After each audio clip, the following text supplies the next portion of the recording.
So a horse can go to the gym in a certain form of thinking because you're doing these static exercises to enable them to strengthen their core muscles so that when they do their ridden or in-hand training techniques, they already know how to activate these muscles.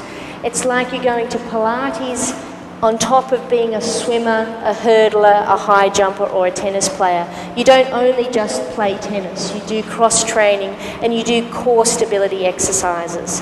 And so these are very, very important in getting a baseline strength in all of your horses so that when you're aboard doing very, very intricate movements, or whether it just be pleasure riding or going over a jump, that the horse has got the strength to cope with that and can cope with you sitting on their back and moving on top of that.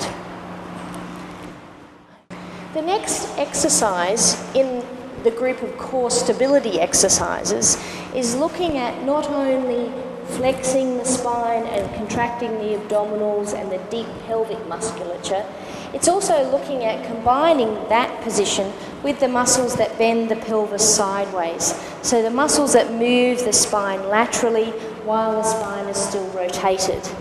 As the horse moves, you'll see their pelvis move from side to side, and in many sports we want them to be flexed as they're moving side to side.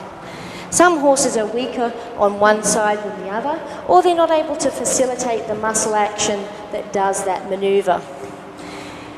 Using either, if you've got strong fingers or a fingernail, or the blunt edge of a hoof pick, we can run that here next to the horse's spine, coming from about half the distance between the base of the tail and the tubercoxia side of their pelvis. We're running it gently up towards the base of their tail. This creates that flexion, but also rounding away from the side that you're actually stimulating. I stand by their side so I'm safe. Be careful that you don't get your feet trod on because they may take a step sideways with the leg.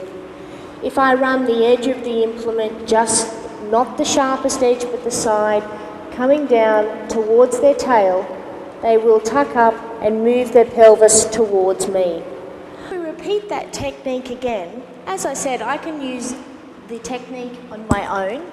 If the horse is small enough or the horse is standing nice and stable, I can apply pressure just with the soft edge of the hoof pick towards his tail so that you get a lateral bend, some rib cage rotation. Then with my other hand, I can actually stimulate under the abdominal area to get more lift, flexion through the thoracolumbar spine while the pelvis and thoracic area rotates.